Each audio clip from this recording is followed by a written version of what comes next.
Бүген аның туган көне. 29-ны тутырды. Казан радиосы иртәнге концертта тапшырган җыр сүзләре аның күңел буасын җырып җибәрде. Җанын айкады. Юк, мин яшәр идем, җәй ясаучы зур чәчәкләр белән җыелып, юк, мин үлмәс идем, умырзая кебек буйыгып. Ул стаканга мөлдерәм әйтеп хәмер койды да, башын артка атып, бер тында эчеп тә җибәрде. Озын чәч трумнары гына кара камчылардай чайкалып алды. Аннары атлый йөгерә дигәндәй, йоклап торгач җыелмаган ятагына барып капланды һәм татар хатын-кызларына хас булмаганча ыңгылдап, улап, елап җибәрде. Елады һәм ярсып сөйләнде. Туган көнемнән үк ялганга, ясалмага чумырганнар бит мине. Әти кеше, ул чакта яп-яшь колхоз рәисе кызыл авыз беренче баласына чын исем таба алмаган. Юрий Гагарин шәрәфенә Юрия дип кушканнар. Дөнья тарихындагы мугҗиза хакына мине курбан иткәннәр. Районда медучилище бетергәч, кемнәрнедер майлый-җайлый ни дип мине Казанга лаптырганнар. Шәһәр кешесе итәргә җыенганнар идиотлар. Укытучы башы белән әнкәй ни дип читкә тибәргән.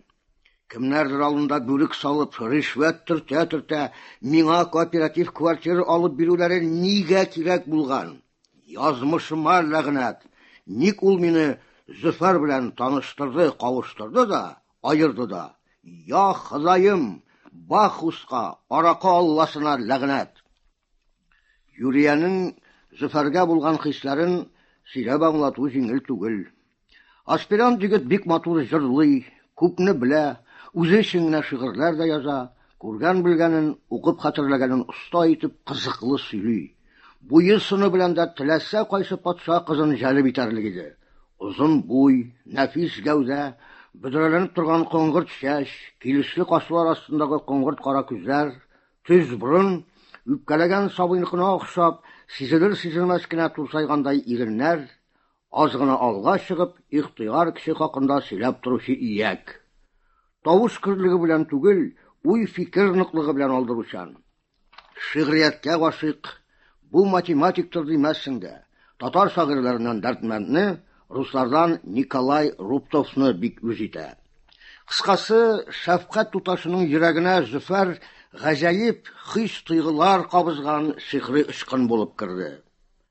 Ә көннәрнең берендә Юрия сменасын төгәлләп кайтты. Күңел дигәнең юкка бәргәләнми бит ул. Ниндидер хәерсезлек барлыгын бусагадан атлап керүгә туйды. Туристләргә хат ята иде. Юрия, мин сине дә, үземне дә алдап яши алмыйм. Китәм. Бөтенләйгә. Үз киемнәремне, китапларымны гына алдым. Ачкыч Күршапада. Хуш, рәхмәт. Минем белән сөйләшү, күрешү эзләүнең һич кирәге юк. Карарым катгый, Зөфәр.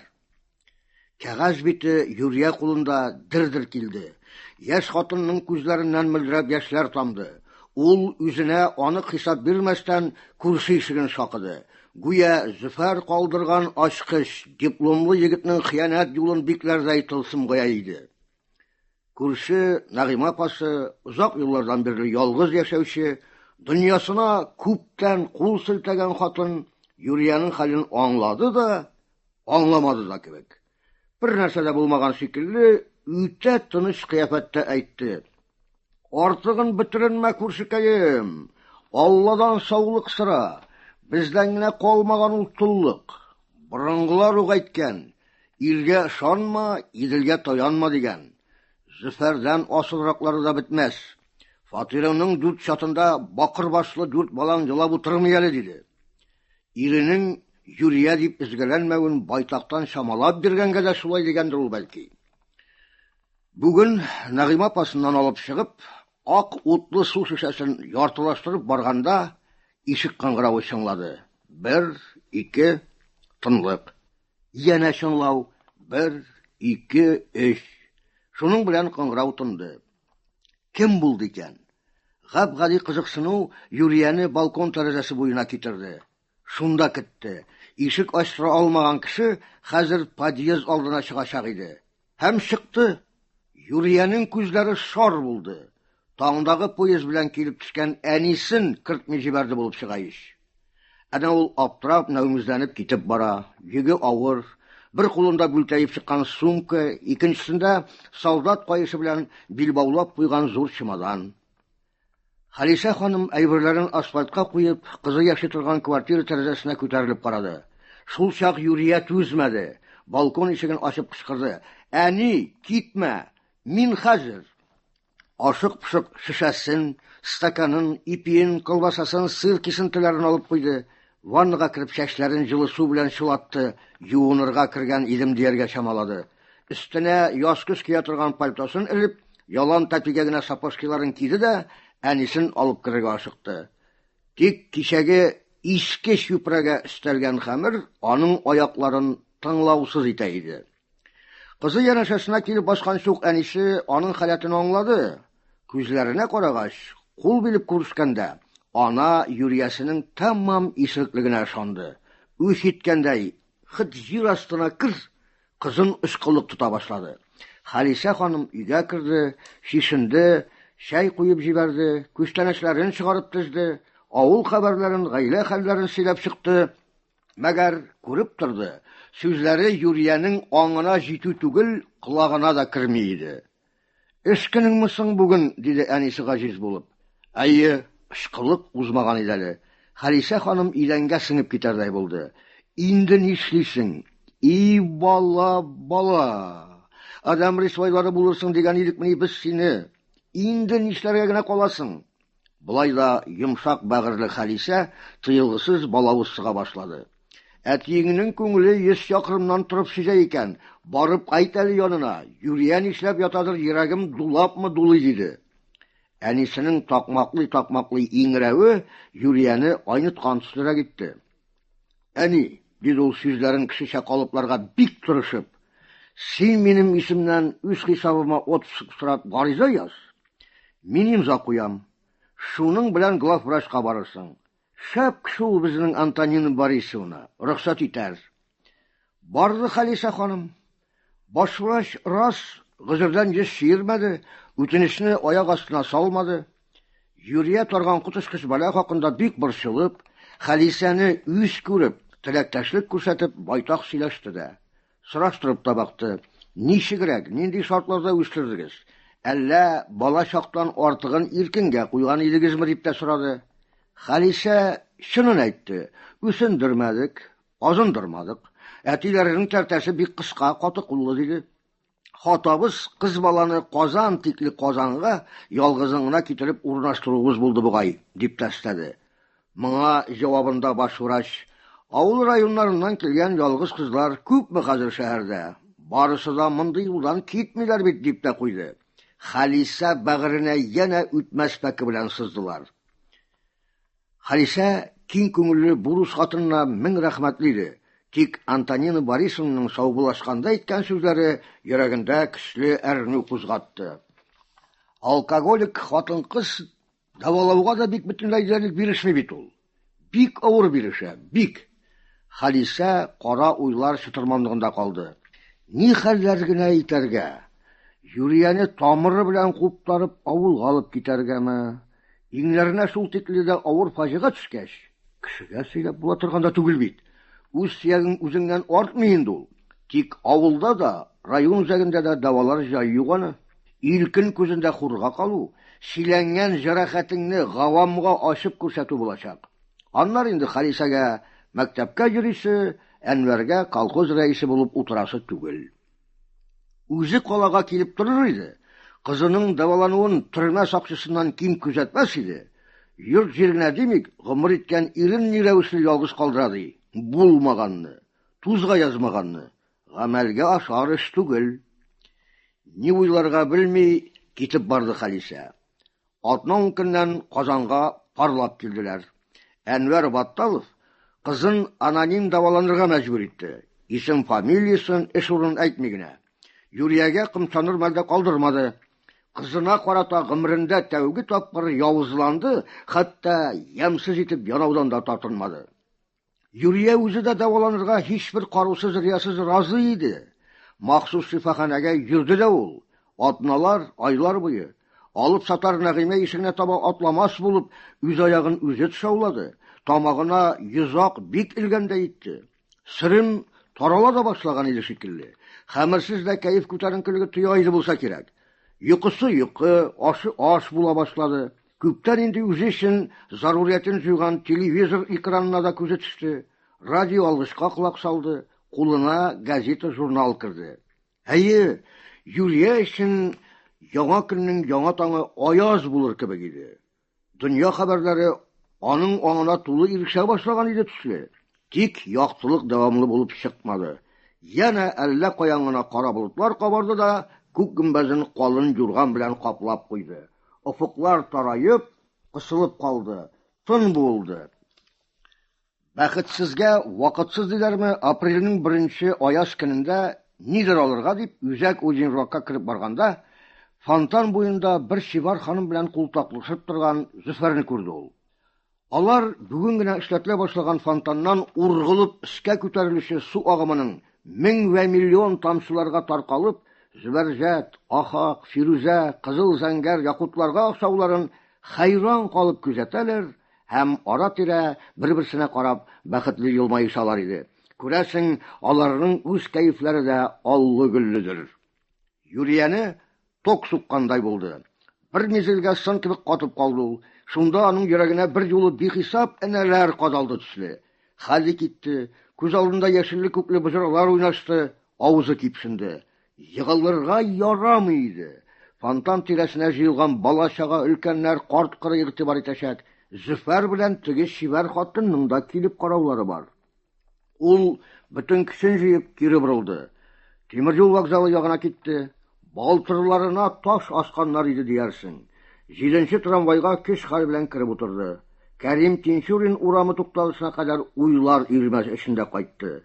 Ник кенә күрдем мин аны, ник кенә. Булай да төскә кирип йөрәтә иде бит инде. Ташлап киткәннән ни гомер юк исә. Сәйрле тагында шунда төскә көлемсерәп, якты чырай белән керә. Бүген өнендә дә елмаеп тора иде. Тик ул елмаюның адресы бүтән. Теге чакта мин аны йөрәгемә кунган сихри ычкын дип белгән идем. Язмышымны кара күмер итәргә килгән ут тотучы булган икән бит ул.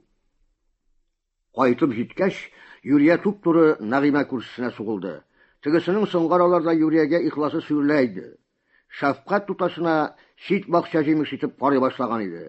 Шуңа күрә Юрия бик инәлсә дә юмартланып төшмәде. Юк, күрсәтәем. Әҗәткә бер тамчы да юк. Хәлемне белмәгән кеше кебек кыланма. Пенсионер карчыктан ни көтәсең? Җитмәсә, әҗәткә дисең бит әле. Юк, дип тизеп китте Нәгыймә апасы. Йөрәге кагудан, бар булдыгы давыл кычагына эләгүдән гаҗизләнеп, алмасар булып торды да, Юрия бармагыннан бриллиант кашлы алтын йөзеген салып, сизсез генә күрше хатынга сузды. Аннары бары бир диде. Шишаны эләктергәч, күңел эчкәресенең кайсы пычмагындадыр уянган дуамаллык белән моңа кадәр һич булмаган чатупасланып әйтә куйды. Үзең кирмисең. Ул тез атларга тырышып, үз ишегенә таба китте. Шул чак аяк очларына гына басып, күләгәгә охшап бөкре күрше карчык подъездның гайбәт капчыгы пәйда булды. Ул тешсез авызын бүлтәйтеп көнләшә ситте. Ни хәл? Юрияңа шәйнәп ташларлык булып карады һәм сине күргәч бетте хәл. Кара мәче кебек каршыма чыгып юл кисмәсәң дип тикселәнде. Ни әйттең? Дип акайды карчык. Нәрсә сөйләнәсең? Әнчек. Гөнаһсыз карчыкка акырмасын алкаш. Милициягә жау кылырмын. Стрельбикә. Юрия ишек уентыгына тыккан ачкычын кире алды һәм җил килеп карчык каршысына атлады. Кулында шешәсе иде. Бәреп үтерәм мин сине телең чәйнәп тыгыласы җан. Җәһәннәмеңә улак, йоны кыелган яманет. Бүтән чакта әкрен салмак хәрәкәтләнә торган кынарсыз карчыкны алыштырып куйдылар диярсең. Каз мамыгысы җиңеләеп, баскычтан аска шылды. Телен тешләгән иде. Үтерер дә бу, моңа ышансаң диде ахыры. Аның бер дәүләсе килми иде. Теләсә кем исме белән авыз чайкап, пенсия ашап яшәүнең тәме йөгергән иде аңа. Күрше карчык күздән югалды, Юрия һаман тынычланмады. Квартирасына кирип бикләнгәч тә орышына сүгенә бирде. Бөкірісі бір хашарат, нағимасы икенче, иратлары хашаратлар кітуі, аналарын албаста астына. Бу күрәсең, аның үзен шылғап алған бәндәләргә каршы баш күтәрүе, аларга тел җәзасы бирүе булгандыр. Безнең көннәрдә һава агулы, сулар бузык, җир химикатлардан гарык бір заманда сөйләм теле дә кешенең экологик җәрәхәтенә әверелүгә йөз тота булса кирәк. Юрия икенче сменага барырга тиеш иде. Бармады, бара алмады. Уяулы төсле әйле-шәйле килеп ятакта унады. Йылады, сөйләнде, такмаклады, йодрыклап өстәл тиде, пәриләре кубып стаканны идәнгә сылады. Пыяла кыйпылчыгына аяк табанын кисте, сыйыкланган канны туктата алмыйча газап чикте. Иртәгесен, мәгълүм инде, түбәнчелек белән ялагайлану аралаш ялманып, Нәгыймәнең көлсүләнеп калган йөзенә текәлде. Башта төзәлекче апакаем, аннары бер гызырым булыр. Буш итмәм, түләрмен. Бөтенләй үк тә хәерчегә калмаган бит әле. Калмам да. Менә шушы конвертны безнең поликлиникага илсәңче, кемгә бирсәң дә тапшырырлар. Сул ягына умырзая чәчәкләре төшерелгән конверт эчендә Антонина Борисовна тетрәндерәчәк сүзләр китте. Әниемнең кинәт үлүен хәбәр иттеләр. Аны күмәргә ашыгыш кайтып китәргә туры килде. Эштә була алмаган көннәремә үз хисабыма отпуск бирсәгез икән. Мондый хәбәрдән баш врач та аптырап китте. Үлем бер хак. Ләкин Халисә Низамовна яшәрдәй ханым иде ишәде. Юрия хәсрәтеннән минде бу. Эх, Халисә Низамовна дип сөйләнде. Теге чакта педагог ханым баш врачның күңеленә шап калган иде. Кызының смена графигын куен дәфтәрендә йөртүче Халисә Батталова көндезге поезддан төшкәч тә туп-туры поликлиникага килде. Кызы эш урынында юк иде. Хезмәтенә килмәүнең сәбәбен берәү дә анык кына әйтмәде. Белмибез шул диделәр. Ана кешенең йөрәген тырнычылары килмәгәндер. Поликлиника халкы чынлыкта Юриянең юкка чыккан сәбәпләрен шактый нечкәләп белә иде югыйсә. Халисә ханым баш врач кабинетына юнәлде. Ишек шакып, рөхсәт алып кергәч, Халисәне күргән Антонина Борисовна урындыгына биргеп катты. Телсез калды. Күз алмалары шыгырыннан чыга язды. Тәнен йон төбенә китәрдәй суык куырып алды. Халисә Низамовна, диде баш врач, бик тырыша кешәнә торгач. Как же получается? Вы живы? Халисә булай каршылаудан һич ни аңламый басып тора бирде. Баш врач Юрия җибәргән язуны аңа күрсәтми торырга булды. Үзен тынычландырып, районнан килгән ханым белән булдырылганча ипмәрәк сөйләшергә тырышты. Урый әйләнә торгач, чынлыкны ни барынча аңлатты. Кызының поликлиника җитәкчесенә язган юлларын укыгач, укытучы хатын аптырауның чигенә чыкты. Йөзенә шундук сары кыелды. Алкоголь дигәнең адәм баласының акылын да, намусын да, уятын да кырып сала икән дип уйлады ул. Анага иң якын булырга тиеш кыз бала үзенә гомер биргән кешенең яшәве һәм үлеме белән шаяра башласын инде. Әхлакый түбәнлекнең төбенә төшү түгелме шул? Кеше гомере белән, газиз ананың яшәү-яшәмәве белән хисаплашудан баш тартканы. Яшәүне ни дип бәяләргә? Үз гаебен томалап тору өчен ана үлемен уйлап чыгаруны ни нәрсә белән генә чагыштырырга мөмкин? Бер генә уңай сыйфатта тәрбияли алмадыкмы икәннисең без бу балада? Кайда? Кайчан? Нинди хата җибәрдек икәнсең без аны кеше итү юлында? Юрия квартирасында ана белән кыз арасында гомерләрендә булмаган җанҗал купты. Кыерсытылган, хурланган, кимсетелгән, миңгрәтелгән Халисә бу хәсрәттән урынга егыласын чамалады. Саубуллашып та тормыйча кул селтәп таллы ярга кайтып китте. Аптыраган үрдәкнең арты белән күлгә чуму иде бу. Туган көн тантанасы урынына махмыр газабы, кара уйлар, дөм кара фикерләр, дөньядан китәргә ниятләү, саташулы шикәтсез манзаралар, гайре табигый тавышлар. Шулар арасында теткәләнеп беткән җыр авазлары да ишетелгән төсле була. Умырзая бик тиз башын аска ия, умырзая сула моңаеп